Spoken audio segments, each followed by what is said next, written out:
نحمده ونستعينه ونستغفره ونعوذ بالله من شرور أنفسنا ومن سيئات أعمالنا من يهده الله فلا مضل له ومن يضلل فلا هادي له وأشهد أن لا إله إلا الله وحده لا شريك له وأشهد أن محمدا عبده ورسوله صلى الله عليه وعلى آله وصحبه ومن اهتدى بهداه واستنى بسنته إلى يوم الدين.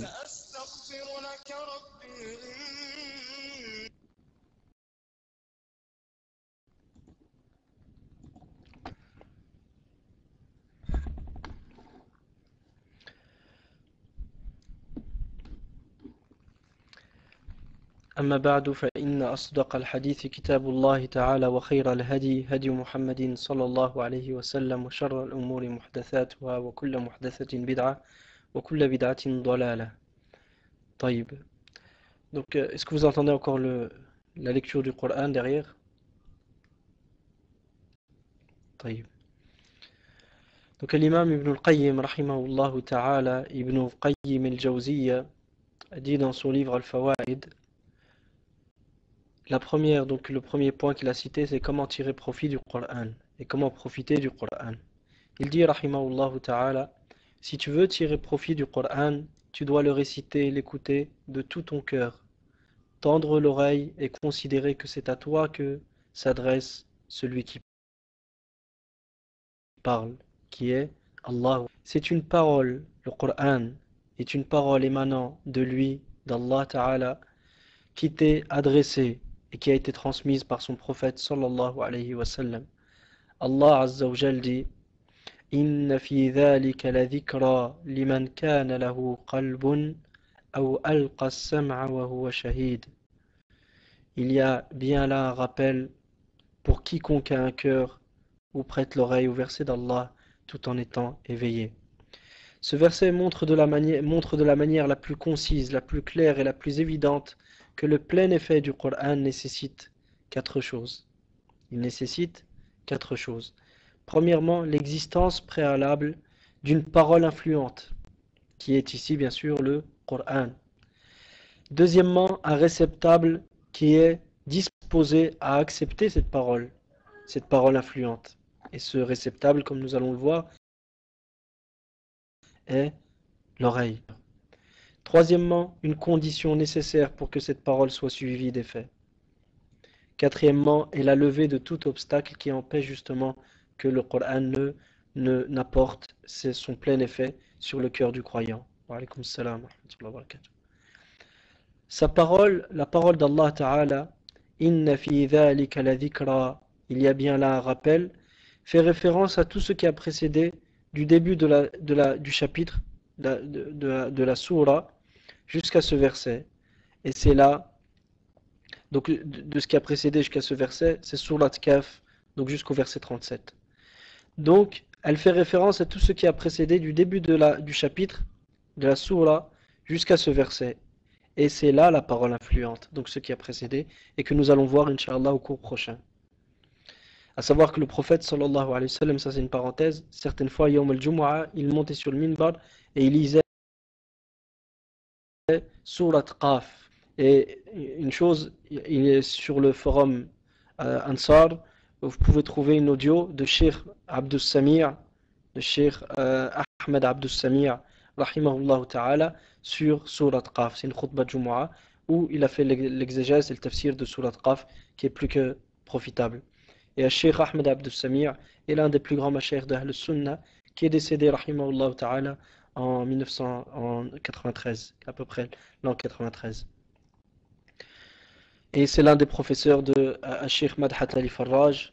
Inch'Allah, qu'on demande à Allah Azza wa Jalla de lui accorder les plus hauts degrés du paradis et de nous rassembler avec lui auprès de son prophète sallallahu alayhi wa sallam fi jannatil firdawsil a'la.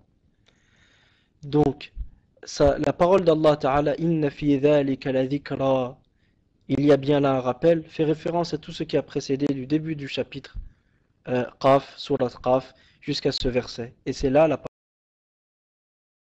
parole influente. Liman kana lahu qalb, pour quiconque a un cœur, désigne le réceptacle qui qui est disposé à accepter cette parole. Et il s'agit du cœur vivant qui reconnaît Allah, comme Allah Ta'ala dit in huwa illa dhikrun wa qur'anun mubin in huwa illa dhikrun wa qur'anun mubin liyunzira man kana hayya. Donc Allah Ta'ala nous dit dans le Coran, ceci n'est qu'un rappel et un Coran clair, afin qu'il avertisse celui qui est vivant, afin qu'il avertisse ceux qui sont vivants. C'est-à-dire qu'il avertisse celui dont le cœur est vivant. Car la véritable vie, c'est une parenthèse ici, est la vie du cœur. Et la parole d'Allah Ta'ala, liman alqa as-sam'a, liman kana lahu qalbun aw alqa as-sam'a, ou prête l'oreille au verset d'Allah, indique, donc cette partie du verset 1 et tout son sens auditif vers ce qu'on lui dit. Et c'est là qu'il soit suivi des faits. Donc pour que le Coran soit suivi de ses effets, il faut avoir un cœur vivant, puis prêter l'oreille en étant attentif. Et la parole d'Allah Ta'ala, donc il prête l'oreille tout en étant éveillé, tout en étant témoin, indique que son cœur est présent et non absent. Donc ici, entre parenthèses, c'est l'importance de ne pas être distrait. Ibn Qutayba rahimahullah ta'ala a dit, il s'agit de celui qui a écouté le livre d'Allah d'un cœur présent, avec compréhension, sans insouciance ou oubli. Ibn Qutayba rahimahullah ta'ala a dit, il s'agit de celui qui a écouté le livre d'Allah d'un cœur présent, avec compréhension, sans insouciance ou oubli. Quant à la biographie de l'imam Ibn Qutayba, connu pour être Khatib Ahl Sunnah, le prêcheur de Ahl Sunnah. Pour plus de détails, revenir au cours sur Usul Fiqh, lorsqu'on a parlé de l'imam Ibn Qutayba rahimahullah ta'ala. Cette partie du verset, donc Ibn Qayyim continue et dit, cette partie du verset indique l'obstacle qui peut empêcher l'effet de cette parole. Quel est cet obstacle? Cet obstacle est l'insouciance du cœur, l'absence de raisonnement, de considération, c'est-à-dire tirer des leçons et de réflexion sur ce qui lui est dit. Si sont réunis la parole influente qui est le Coran, donc on a vu que c'était les versets qui ont précédé, à savoir 36 versets, et en général c'est le Coran.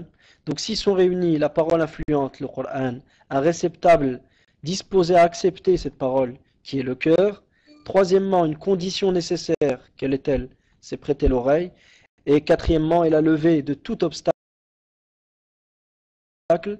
Donc quel est l'obstacle concernant le sens de cette parole et son occupation, c'est-à-dire l'occupation du cœur, son occupation par autre chose. Donc si ces quatre conditions sont réunies, l'effet du Coran se produira et l'on pourra tirer profit de la lecture du Coran et se rappeler d'Allah Ta'ala. Si quelqu'un avance maintenant et dit, si cette parole n'a d'effet qu'en réunissant toutes ces... Lorsqu'Allah, donc je vous répète le verset pour que ce soit clair, Allah Ta'ala dit, inna fi dhalika la dhikra liman kana lahu qalbun aw alqa as-sam'a wa huwa shahid. Donc, si quelqu'un avance, si cette parole n'a d'effet qu'en réunissant toutes ces conditions, pourquoi Allah Ta'ala a-t-il utilisé la conjonction ou? A-t-il utilisé la conjonction ou lorsqu'il a dit il y a bien là un rappel pour quiconque a un cœur ou Allah tout en étant éveillé? Donc pourquoi Allah Ta'ala a utilisé la conjonction ou dans sa parole ou prête l'oreille au verset d'Allah? Pour quelle raison donc? Le contexte aurait voulu qu'on utilise et, car ici vous avez mentionné que c'était 4 conditions pour que le Coran soit profitable. Donc le contexte aurait voulu qu'on utilise et qui marque la jonction et non ou qui marque l'alternative, c'est-à-dire que toutes ces choses-là, ou qui marque que c'est soit l'une, soit l'autre. C'est-à-dire soit qu'il prête, celui à qui le Coran profite, c'est soit celui qui a un cœur et qui prête l'oreille, ou soit celui qui a un cœur et qui est éveillé. Donc Allah Ta'ala dit, il y a bien là un rappel pour quiconque a un cœur ou prête l'oreille, tout en étant éveillé. Donc le Coran est profitable à soit celui qui a un cœur, soit à celui qui prête l'oreille tout en étant éveillé. Donc, ça c'est ce qu'on en comprend. Si ou qui marque l'alternative. Donc nous répondrons, Ibn al-Qayyim rahimahullah dit, nous répondrons en disant que c'est une bonne question, dont la réponse est que cette conjonction ou s'applique différemment en fonction de la situation de celui à qui elle s'adresse, celui qui récite ou celui qui écoute. Certains ont un cœur vivant, conscient, toujours sur la saine nature, al-fitra. S'ils pensent et réfléchissent avec le cœur et la raison, ceux-ci reconnaîtront l'authenticité du Coran. Donc simplement, la simple pensée de ces gens-là, la simple réflexion de ces gens-là, ils sauront automatiquement que le Coran est une vérité et ils se soumettront au Coran. Donc leur cœur attestera. Donc s'ils pensent et réfléchissent avec le cœur et la raison, ceux-ci reconnaîtront l'authenticité du Coran. Leur cœur attestera des informations que le Coran contient et la parole d'Allah atteignant le cœur sera une lumière pour eux, venant s'ajouter à la lumière de la saine nature, al-fitra, qui était déjà présente. Et c'est là, ce qui a précédé, c'est la description même de ceux dont Allah, au sujet desquels Allah Ta'ala a dit وَيَرَى الَّذِينَ أُوتُوا الْعِلْمَ الَّذِي أُنزِلَ إِلَيْكَ مِنْ رَبِّكَ هُوَ الْحَقَّ. Et ceux qui ont reçu le savoir savent que ce qui t'a été révélé de la part de ton Seigneur est la vérité. Et ceux qui ont reçu le savoir savent que ce qui t'a été révélé de la part de ton Seigneur est la vérité. Donc une parenthèse ici, ces gens-là, ils ont le savoir, donc ils ont déjà cette lumière-là. Et c'est la lumière de la prédisposition naturelle et de la saine nature. Donc lorsqu'ils entendent l'autre lumière, la lumière du Coran, ils savent automatiquement que c'est la vérité. Donc je répète la parole d'Ibn al-Qayyim avec le verset, afin que ce soit encore plus clair. Il dit certains ont un cœur vivant, conscient, toujours sur la saine nature. S'ils pensent et réfléchissent avec le cœur et la raison, ceux-ci reconnaîtront l'authenticité du Coran. Leur cœur attestera des informations que le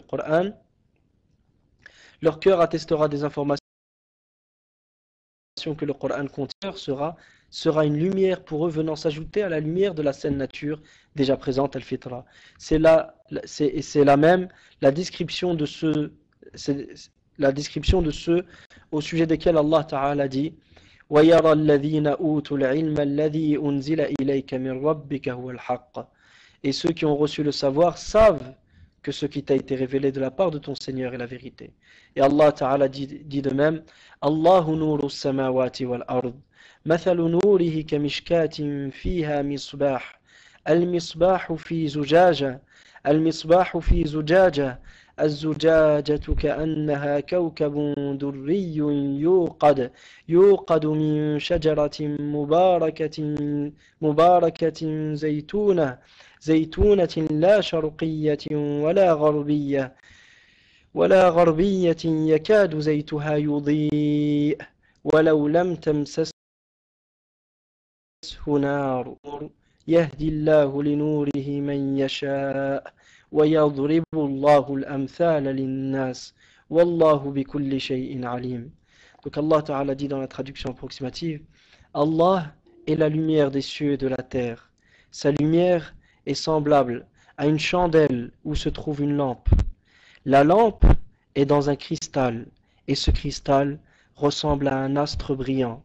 Son combustible vient d'un arbre béni, un olivier, qui n'est ni trop à l'est ni trop à l'ouest, dont l'huile semble éclairer sans même que le feu ne la touche. Lumière sur lumière, nourun ala nour. Allah guide vers sa lumière qui il veut. Et Allah donne des paraboles aux hommes. Et Allah propose des paraboles aux hommes. Et Allah est certes connaisseur de toutes choses. Il s'appuie, Ibn al-Qayyim rahimahullah dit, vient s'ajouter à la lumière de la saine nature, al-fitra. Et c'est l'état de celui, donc cet état-là, et l'état de celui dont le cœur est sain, vivant et conscient.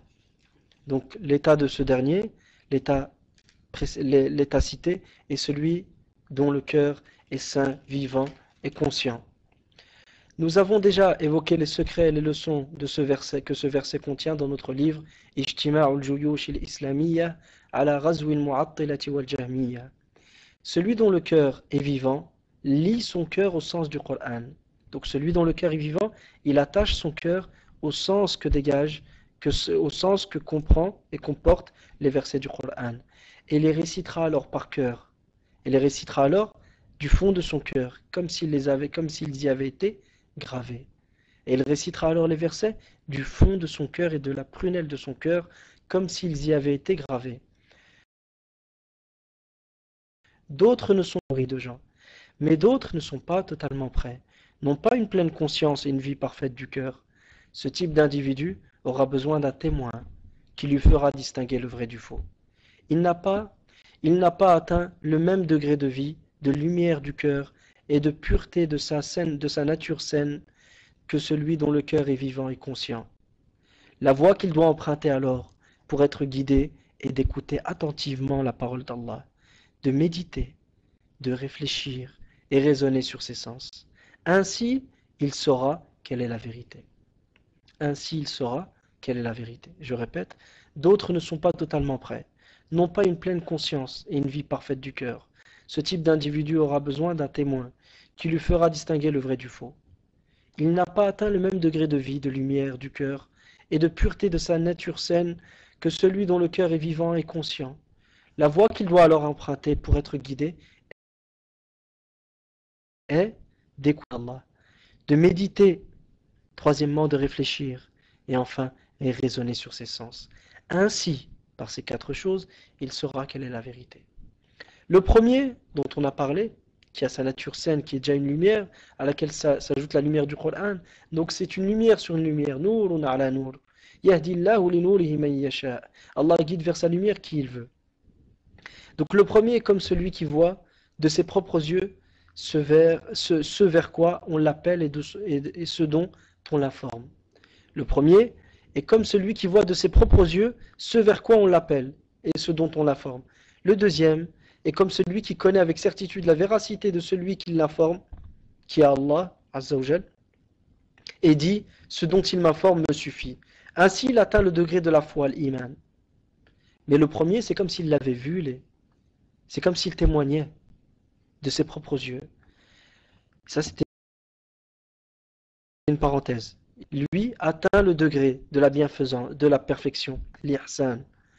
Il parvient au degré de la certitude, de la certitude complète, et son cœur s'élève plus encore jusqu'au degré de la certitude absolue. Il parvint, et donc le premier, lui, atteint le degré de la perfection, l'ihsan. Il parvient au degré de la certitude, et son cœur s'élève plus encore jusqu'au degré de la certitude absolue. Quant au second, il a cette croyance ferme qui lui a permis de sortir de la mécréance et entrer en islam. Et la certitude absolue est de deux types. La certitude absolue, al-yaqinul kamil, ou al-yaqinul mutlaq, est de deux types. L'une dans ce monde, l'autre dans l'au-delà. Ici-bas, la certitude absolue, c'est-à-dire la certitude parfaite et complète, est liée au cœur, de la même manière que le témoignage est lié à l'œil. Donc le cœur ressent des choses qui sont pas assimilées à ce que ressent, ici c'est une parenthèse, à ce que voit l'œil. Donc la certitude absolue de deux types, l'une dans ce bas monde et l'autre dans l'au-delà. Ici-bas, la certitude absolue est liée au cœur, de la même manière que le témoignage est lié à l'œil. Les choses de l'invisible, dont les prophètes nous ont informés, alayhimus salatu wassalam, seront vues par la vision réelle, l'œil, dans l'au-delà, et par le discernement, la réflexion dans ce monde. Et dans les deux cas, il s'agit d'une certitude absolue. C'est-à-dire qu'au même titre que dans l'au-delà, tu vas voir les choses. Ici se terminent les paroles d'Ibn al-Qayyim, simplement j'explique juste la fin. Au même titre que dans l'au-delà, tu vas voir la vérité. Il y a des choses que tu vas voir, et l'effet de cette vision, toi, fera que tu auras une certitude absolue. Ben, il y a la face qu'Allah nous permette d'être de leur nombre. Il y a des gens qu'Allah a guidés en ce bas monde, et qui par leur cœur, à travers la réflexion et le discernement, arrivent à un degré de certitude qui est comparable à ce que l'œil voit. Comparable à ce que l'œil voit. Qu'Allah Azza wa Jalla nous accorde cette lumière dans le cœur et nous permette de profiter de cette lumière qui est dans son livre. Wa barakallahu fikum wa jazakumullahu khairan wa sallallahu wa sallam wa baraka ala nabiyyina Muhammad wa ala alihi wa sahbihi ajma'in. Walhamdulillahi rabbil alamin.